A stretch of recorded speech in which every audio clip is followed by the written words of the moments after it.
ഇങ്ങനെ ഒരു സൗദീനെ നിങ്ങൾക്ക് ഒരിടത്തും കിട്ടത്തില്ല. ഇങ്ങനെ ഒരു കഫീലിനെ കിട്ടണമെന്നുണ്ടെങ്കിൽ നിങ്ങൾ പുണ്യം ചെയ്യണം. ഈ കഴിഞ്ഞ 3-4 ദിവസം മുന്നേ ആയിട്ട് ആക്സിഡൻറ്റ്, അതായത് AC പൊട്ടിത്തെറിച്ചിട്ട് സിയാദ് എന്ന് പറയുന്ന ഒരു ചെറുപ്പക്കാരൻ മരണപ്പെട്ടിട്ടുണ്ടായിരുന്നു. എറണാകുളം സ്വദേശിയാണ്. അപ്പോൾ പുള്ളിയുടെ അടക്കവും കാര്യങ്ങളും എല്ലാം കഴിഞ്ഞു. നമ്മളിപ്പോൾ നിൽക്കുന്നത് സിയാദിൻ്റെ കഫീൽ, സിയാദിൻ്റെ സ്പോൺസറുടെ വീട്ടിലാണ്. ഷിയാബ്ക്ക, ഇതിൻ്റെ എല്ലാ ചടങ്ങുകൾക്കും നേരത്തെ മരിച്ചത് ഷിയാബ്ക്കയാണ്. നമസ്കാരം പ്രിയമുള്ളവരെ, നമ്മളെ ഒരു മലയാളി സുഹൃത്ത് Siyad Abu Nasar, his a respected Saudi in our life. നമ്മുടെ ജീവിതത്തിൽ കാണാൻ കഴിയാത്ത അമൂല്യ വ്യക്തിത്വങ്ങളിൽ ഒരു വ്യക്തിത്വമാണ് ബഹുമാനപ്പെട്ട അബു നാസർ. നമ്മൾ ഒരുപാട് മയ്യത്തുകളൊക്കെ അടക്കാനും അതിൻ്റെ പരിപാലനത്തിനൊക്കെ പോയിട്ടുണ്ട്. പക്ഷേ എൻ്റെ ജീവിതത്തിൽ ഇത്രമാത്രം ഒരു അദ്ദേഹത്തിൻ്റെ ഡ്രൈവറോടും സ്വന്തം മകൻ മരിക്കുന്നതിനേക്കാൾ വളരെ ഡീപ്പായിട്ട്, അത്ര ആത്മാർത്ഥമായിട്ട് പൊട്ടിക്കരഞ്ഞുകൊണ്ടുള്ള ആ ഒരു അന്ത്യയാത്ര, അവസാനം എല്ലാവരും പിരിഞ്ഞപ്പോൾ ഒറ്റയ്ക്ക് ആ കബറിൻ്റെ അടുക്ക പോയിരുന്ന് പൊട്ടിക്കരഞ്ഞുകൊണ്ടുള്ള ആ ഒരു പ്രാർത്ഥന, അത് ഒരു സ്വന്തം പിതാവിന് പോലും അത്രയും ഹാർട്ടിൽ നിന്ന് അങ്ങനെ ഒരു പ്രാർത്ഥന വരില്ല.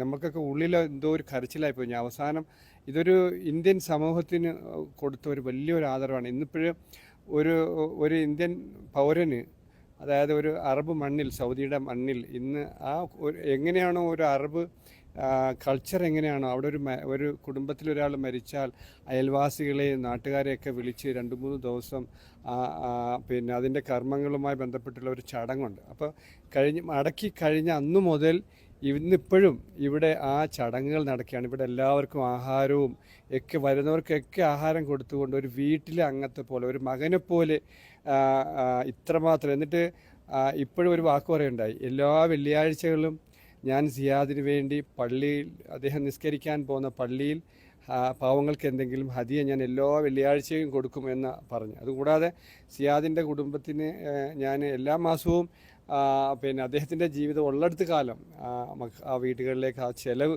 എത്തിക്കും എന്ന് പറഞ്ഞു. ഇത്രമാത്രം ഒരു വലിയൊരു ഹൃദയം ഞങ്ങൾക്കൊക്കെ ഒരു അത്ഭുതമാണ്. തീർച്ചയായിട്ടും ഇത്തരം സൗദി പൗരന്മാരാണ് ഈ രാജ്യത്തിൻ്റെ അഭിമാനം, ഈ രാജ്യത്തിൻ്റെ യശസ്. ഇവരാണ് ഹ്യൂമാനിറ്റിയുടെ ഒരു മുഖം. ഇവരെ ബന്ധങ്ങളാണ് നമ്മളും സൗദിയും തമ്മിലുള്ള കൂടുതൽ ബന്ധങ്ങൾ ഊഷ്മളമാക്കി രാജ്യങ്ങളുടെ ബന്ധങ്ങൾ ഊട്ടിയുറപ്പിക്കുന്നതിൽ മുഖ്യ പങ്ക് വഹിക്കുന്ന ഏറ്റവും വലിയൊരു സൗദി പൗരനാണ് ഇദ്ദേഹമാണ്.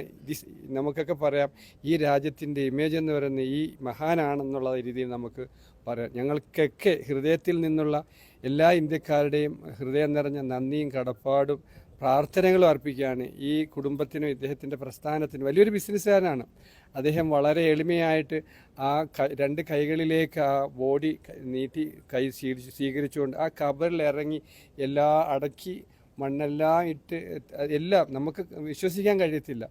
പക്ഷേ ഇന്ന് അദ്ദേഹം ഞങ്ങളൊക്കെ ഇന്ത്യക്കാരുടെ മൊത്തത്തിൽ മലയാളികളെ പ്രത്യേകിച്ചുള്ള ഒരു വലിയ ബഹുമാനവും പ്രാർത്ഥനയുമാണ് ഞങ്ങൾക്ക് എല്ലാവരും. എല്ലാ മലയാളികളും ഈ അബു നാസറിന് വേണ്ടിയും അദ്ദേഹത്തിൻ്റെ കുടുംബത്തിനും അദ്ദേഹത്തിൻ്റെ കമ്പനിക്കും വേണ്ടി തിരിച്ചും നമ്മൾ പ്രാർത്ഥിക്കണം. അദ്ദേഹം ഒരുപാട് ഇന്ത്യക്കാരെ ഇഷ്ടമാണെന്നാണ് പറയുന്നത്. ഇന്ത്യക്കാരെ അത്ര ബഹുമാനിക്കുകയും സ്നേഹിക്കുകയും ചെയ്യുന്ന നമ്മൾ കാണുകയാണ്. ഇതൊക്കെയെന്ന് പറഞ്ഞാൽ നമ്മുടെ ചരിത്രങ്ങളിലൊക്കെ ഒരു തങ്കലിപികളാൽ എഴുതൊക്കെ വെക്കേണ്ട ഒരു അനുഭവങ്ങളാണ്. തീർച്ചയായിട്ടും അള്ളാഹു അനുഗ്രഹിക്കട്ടെ. Thank you. I'd like to say one thing, you'll never find such kind of person over here in the whole world, in the whole kingdom. Like Abu Nasser, he's the sponsor for Mr. Siad, and I'd like to say a very big thank you on behalf of the whole Indian community. A very special thanks to Mr. Abu Nasser, because whatever he has done right now, it's unbelievable. To be very frank, it's unbelievable. We just want to hear some words from him as well. You'll be translating. بسم الله والصلاة والسلام على رسول الله صلى الله عليه وسلم. قال الله تعالى: والذين إذا أصابتهم مصيبة قالوا إنا لله وإنا إليه راجعون. وما بعد، فعاملنا سيد وسائقنا الغالي عمل لدينا أكثر من 10 سنوات، وكان مثلا للإخلاص والوفاء والأمانة، مما يعني كسب محبتنا ومحبة الأسرة ومحبة العائلة كلها بفضل الله سبحانه وتعالى. فتلقينا التعازي فيه بشيء من الحزن، لكن نؤمن بالله وبقدره، ونقول اللهم يا رب أجرنا في مصيبتنا واخلفنا خيرا منها، ونقول اللهم يا رب ارزق أهل الصبر والسلوان على ما أصابهم. هذه أقدار الحياة. كلنا مؤمنين بأن الله سبحانه وتعالى سوف يتوفى الأرض من عليها، ولكن حزننا كثير لهذا الرجل لأنه كان محبوب وكان أمين وكان مخلص، لذلك فعلا أحبيناه واعتبرناه واحد من عائلتنا وأقمنا له عزاء.